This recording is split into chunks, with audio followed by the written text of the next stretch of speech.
Tidak ada seakan-akan hari esok untuk menunggu dirinya kembali.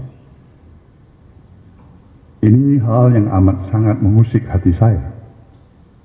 Tetapi sekali lagi, konsistensi dan penghormatan. Karena tentu biarkanlah proses hukum berlangsung dengan baik dan saya siap hadapi. Saya meniti karir mulai dari lurah, camat. Saya 25 tahun jadi kepala daerah. 10 tahun jadi bupati, wagub 5 tahun, 10 tahun jadi gubernur. Dan baru saya merasa ada hal-hal seperti ini. Oleh karena itu saya butuh waktu. Kenapa?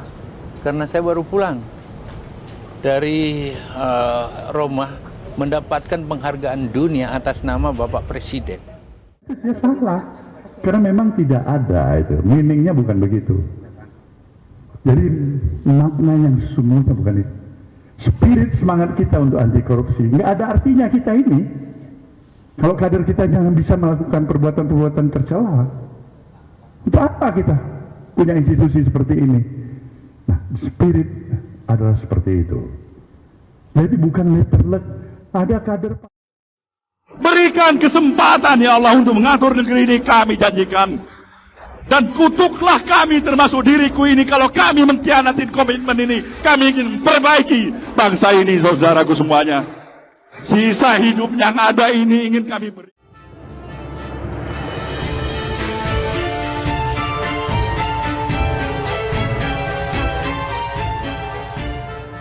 Assalamualaikum warahmatullahi wabarakatuh. Salam sejahtera untuk kita semua, salam budaya. Sahabat-sahabat tercinta sebangsa dan setanah air yang sangat saya hormati, tidak seperti biasanya ketika Surya Paloh, Ketua Umum Partai Nasdem ini menyampaikan konferensi pers terkait dengan berbagai peristiwa politik. Kali ini Nasdem Tower yang menjadi markas besar Partai Nasdem seolah-olah sedang diselimuti mendung duka.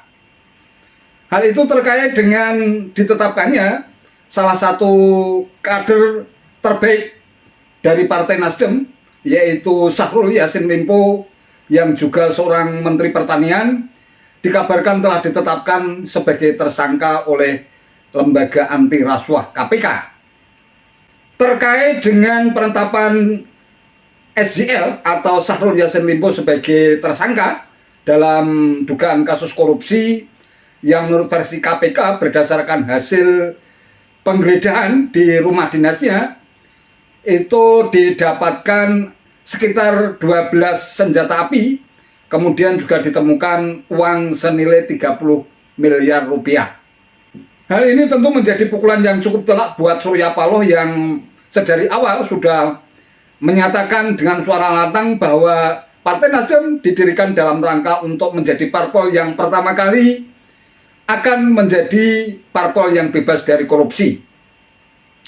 Bahkan ia dengan lantang mengatakan bahwa apabila ada Partai Nasdem, siapapun mereka terjerat dalam kasus korupsi, maka Partai Nasdem siap untuk dibubarkan.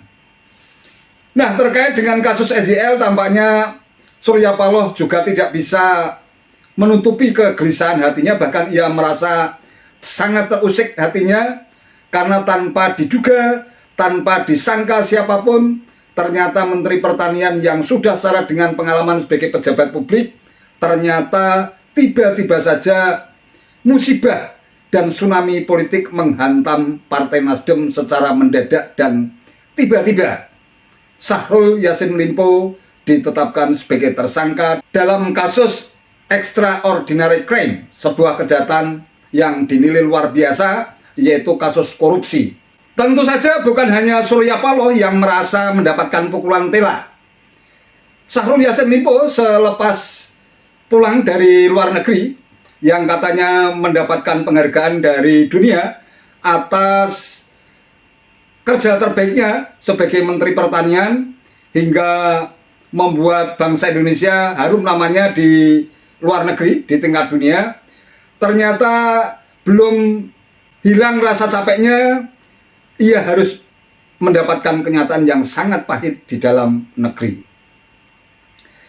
Ia mengaku diminta oleh Ketua Umum Partai Nasdem Surya Paloh untuk segera menemui Presiden Jokowi untuk mengajukan surat pengunduran diri sebagai Menteri Pertanian. untuk menunjukkan bukti bahwa Partai Nasdem betul-betul memiliki komitmen untuk mengikuti prosedur hukum yang berlaku. Surya Paloh memang sama sekali tidak berusaha untuk membela dan menutup-nutupi. Justru kelebihan Surya Paloh dengan gentle mengatakan kalau memang benar-benar berbuat harus berani bertanggung jawab. Terkait dengan terjeratnya dua kader terbaik, seperti sebelumnya kita sudah mengikuti pemberitaan bahwa selain Syahrul Yassin Limpo yang baru saja ditetapkan oleh KPK sebagai tersangka, sebelumnya juga sudah ada petinggi Partai Nasdem, yaitu Sekjen Partai Nasdem Johnny G. Plate, juga telah ditetapkan sebagai tersangka, bahkan sekarang sudah masuk ke pengadilan dalam dugaan kasus korupsi BTS Kominfo senilai 8 triliun rupiah lebih. Tentu saja dua kader terbaik Partai Nasdem yang terjerat kasus korupsi ini membuat publik bertanya-tanya. Apakah benar Partai Nasdem akan dibubarkan oleh Surya Paloh apabila ada kadernya yang terlibat dalam kasus korupsi? Ketika ditanya dan diklarifikasi oleh sejumlah awak media, Surya Paloh terkesan murka dan tidak senang atas pertanyaan tersebut. Akhirnya Surya Paloh memberikan klarifikasi bahwa meaning atau arti dari pernyataan yang pernah disampaikan beberapa tahun sebelumnya, meaning atau artinya bukan seperti yang ditangkap oleh pihak media. Tidak ada satu parpol pun yang akan membubarkan partainya apabila ada kadernya yang terjerat dalam kasus korupsi. Dengan alasan bahwa siapapun bisa menjadi kader Nasdem dan siapapun bisa melakukan kasus kejahatan termasuk korupsi. Itulah sebabnya Surya Paloh sama sekali tidak akan mengubah Partai Nasdem meskipun seandainya ada banyak kader Nasdem yang terjerat dalam kasus korupsi. Bisa jadi musibah demi musibah yang terus menghantam Partai Nasdem boleh jadi karena efek dari doa minta kutukan yang pernah disampaikan oleh Surya Paloh dengan suara yang sangat lantang, seolah-olah Partai Nasdem ingin menunjukkan jati dirinya sebagai parpol yang bersih dan steril dari kasus korupsi. Tidak ada seakan-akan hari esok untuk menunggu dirinya kembali. Ini hal yang amat sangat mengusik hati saya. Tetapi sekali lagi, konsistensi dan penghormatan upaya penegakan hukum tidak akan pernah surut sedikit pun. Itu perlu saya tegaskan, baik atas nama pribadi maupun atas nama seluruh keluarga besar Partai Nasdem. Maka untuk itu, saya sudah menerima laporan daripada Bung Syahrul. Atas nama DPP, saya menyatakan segera menghadap Presiden, sampaikan surat pengunduran diri sebagai Menteri Pertanian. Agar apa? Agar sekali lagi memberikan penghormatan terhadap upaya penyidikan yang sedang berlangsung terhadap dirinya. Agar dia penuh konsentrasi. Dan kita tentu, saya ingin mengajak semuanya kita untuk tetap memberikan ruang penghormatan kita kepada presumption of innocence terhadap ajas praduga yang tidak bersalah. Salah, jalani, hadapi, laksanakan. Itu prinsip yang tegas dari kita.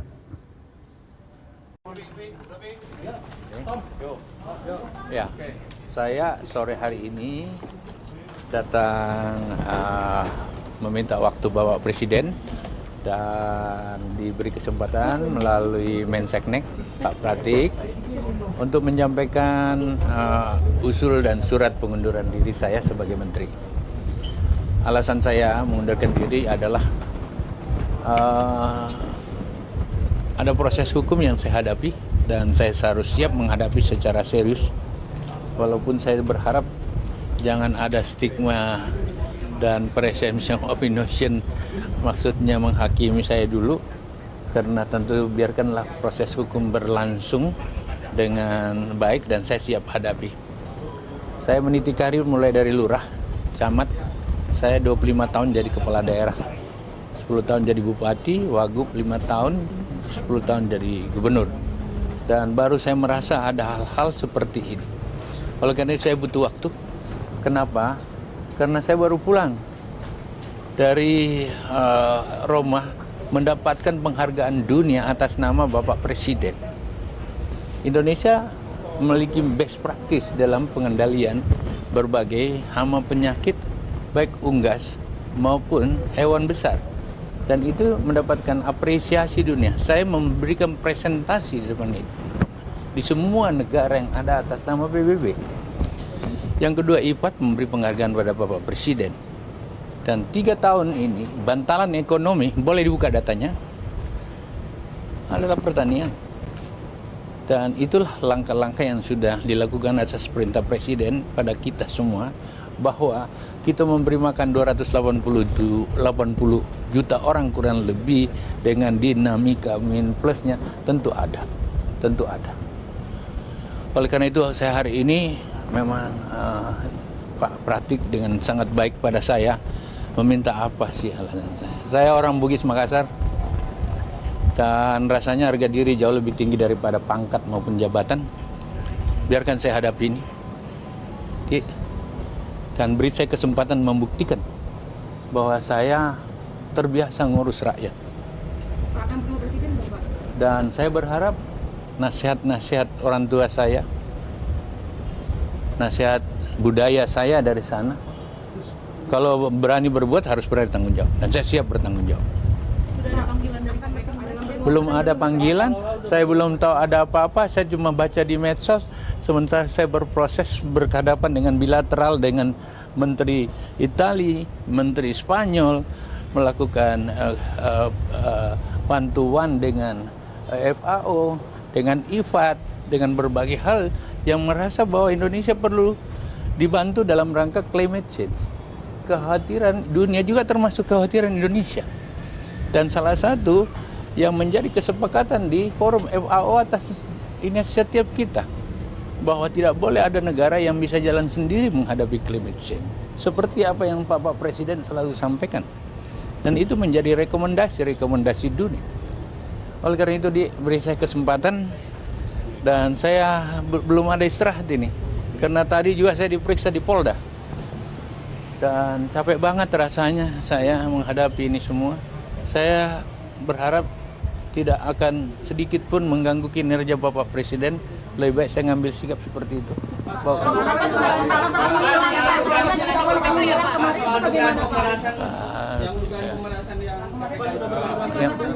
Masa menghilang, ini udah ada ini kan? Iya, enggak bisa lah. Iya. Yang di KPK itu berarti Bapak membantah ada keterlibatan dalam yang sedang diusut oleh KPK, Pak? Nah, kalau itu bicara Polda, saya sudah diambil keterangan hampir 3 jam di sana. Ya. Panggil KPK akan datang ya, Pak? Haruslah sebagai warga negara yang baik. Ya. Surat pengunduran diri Nasdem, Pak. Bagus ini pertanyaan untuk klarifikasi. Ada rekam jejaknya ucapan itu? Ada? Coba bacakan. Supaya teman-teman tahu. Gimana? Bacakan. Di pemberitaan Republika, Pak. Republika 19 Mei 2023. yang menulis Republika. Iya, benar. Dan ditanya oleh Republika. Iya. Oh. Kapan saya bicara, kepada siapa saya bicara, di mana audiens? 3 Juni 2015 saat pembekalan caleg Partai Nasdem. Iya, enggak demikian meaningnya. Enggak ada lebih tolol. Ketua umum partai mengatakan kalau ada kader partai yang korupsi, partai dibubarkan. Bodoh deh. Jadi itu tidak benar, Pak, ucapan itu. Enggak, itu saya salah. Karena memang tidak ada itu. Meaningnya bukan begitu. Jadi makna yang sesungguhnya bukan itu. Spirit semangat kita untuk anti korupsi nggak ada artinya kita ini kalau kader kita jangan bisa melakukan perbuatan-perbuatan tercela. Untuk apa kita punya institusi seperti ini? Nah, spirit adalah seperti itu. Jadi bukan letterlek. Ada kader partai ya. Siapa menjamin kader partai itu penyusup bisa masuk jadi kader partai kita hari ini? Kemudian melakukan perbuatan tidak tercela. Kemudian pada anak-anak negeri ini yang datang dengan penuh cita-cita, idealisme, pengabdian, berjuang bersama di dalam suatu partai, harus menjadi korban karena 1, 2, 3 orang yang tidak tepat. Nah, itu tidak benar. Jadi saya intinya mengkoreksi, bukan itu sesungguhnya. Baik. Ya Allah, ya Tuhanku, Sang Maha Pencipta, dengan ikhlas, dengan kejujuran hati, dengan kerja keras, kami berupaya berikan kesempatan pada pemilu yang akan datang. Kami mengatur negeri ini. Berikan kesempatan ya Allah untuk mengatur negeri ini, kami janjikan. Dan kutuklah kami termasuk diriku ini kalau kami mengkhianati komitmen ini. Kami ingin perbaiki bangsa ini, saudaraku semuanya. Sisa hidup yang ada ini ingin kami berikan, terutama saya sebagai pimpinan ini, berikan ya Allah. Sebelum mencabut nyawaku, aku ingin lihat Indonesia yang lebih baik daripada hari ini. Aku ingin lihat Indonesia yang lebih baik. Indonesia yang pemimpinnya tidak lagi berpura-pura dengan kemunafikan seperti hari ini ya Tuhanku. Izinkan kami ingin memperbaiki.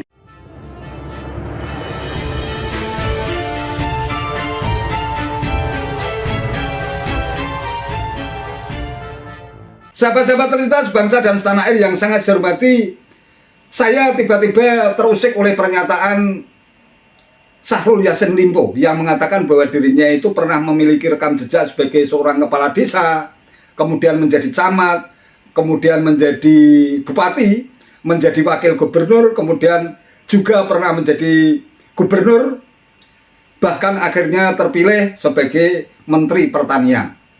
Bisa jadi Syahrul Yassin Limpo ini lupa.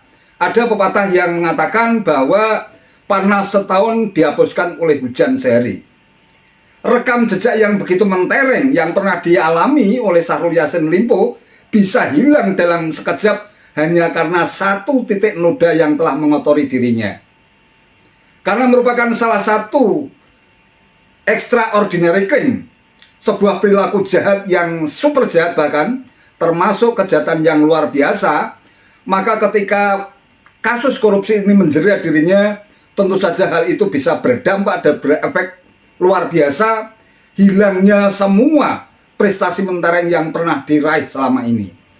Seorang Syahrul Yassin Limpo yang selama ini memang dikenal sebagai sosok yang bersih, tiba-tiba saja lembaga anti rasuah KPK, petugas KPK menyita 12 senpi, 12 senjata api dan uang senilai 30 miliar rupiah. Ini tentu menjadi tanda tanya besar, sehingga pantas kiranya apabila memang sudah ditemukan minimal 2 alat bukti untuk mentersangkakan Syahrul Yassin Limpo, dan biasanya kalau KPK sudah menetapkan seseorang sebagai tersangka, biasanya akan terus berlanjut hingga akhirnya menjadi terpidana. Ini tentu kita tanpa bermaksud untuk melakukan justifikasi bahwa Syahrul Yassin Limpo benar-benar bersalah, dan kita tidak ingin terjebak pada presumption of innocence. Ya tentu saja kita perlu menunggu proses berikutnya, proses selanjutnya apakah memang benar dan terbukti bahwa apa yang ditersangkakan oleh KPK itu memang murni proses hukum atau ada kepentingan politik tertentu. Namun kalau kita lihat dari pernyataan petugas anti rasuah, petugas KPK berulang-ulang menyatakan bahwa apa yang dilakukan terhadap Syahrul Yassin Limpo murni berkaitan dengan persoalan hukum, berkaitan dengan upaya pencegahan dan pemberantasan korupsi, jadi sama sekali tidak ada kaitannya dengan kasus-kasus politik atau persoalan-persoalan politik. Nah, tentu saja apa yang dilakukan oleh Johnny G. Plate, kemudian juga Syahrul Yassin Limpo, kalau memang pada akhirnya terbukti bahwa mereka benar-benar melakukan korupsi, ini tentu saja akan menjadi efek domino buat Surya Paloh sendiri. Yang pertama, ia pernah mengingkari bahwa partai politik yang telah didirikannya itu akan dibubarkan apabila ada partainya, ada kader partainya yang terjerat dalam kasus korupsi.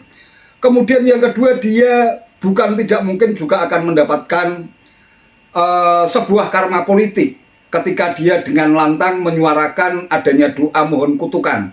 Dirinya siap dikutuk apabila ia melakukan pengkhianatan terhadap bangsa dan negara.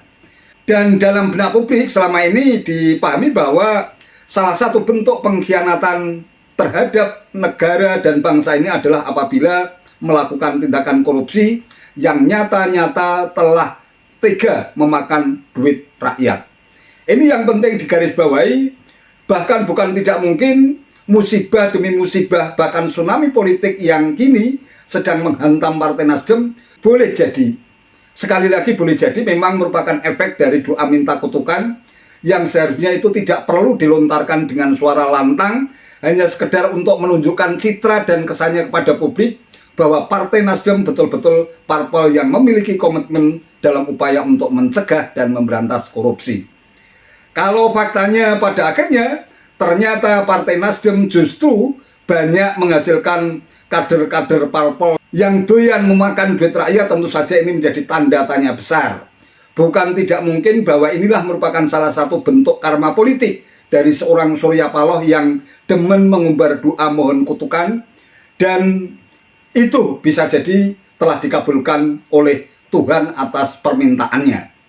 Jadi ini sebuah pembelajaran yang sangat berharga, tentu saja bukan hanya kepada seorang Surya Paloh, melainkan juga kepada pimpinan partai politik agar tidak gampang menyampaikan narasi-narasi yang mungkin justru sangat sensitif, dan itu bisa menjadi bumerang bagi dirinya sendiri apabila tidak kuat menghadapi ujian dan tantangan politik yang begitu luar biasa.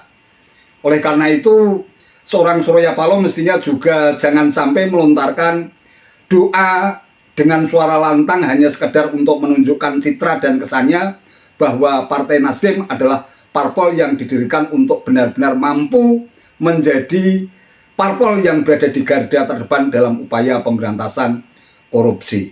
Dan akhirnya itulah yang terjadi ketika doa mohon kutukan itu dikabulkan oleh Tuhan. Wallahu a'lam bishawab. Itu saja yang bisa saya sampaikan. Terima kasih atas perhatiannya. Wallahul muwaffiq ila aqwamit thoriq. Wassalamualaikum warahmatullahi wabarakatuh.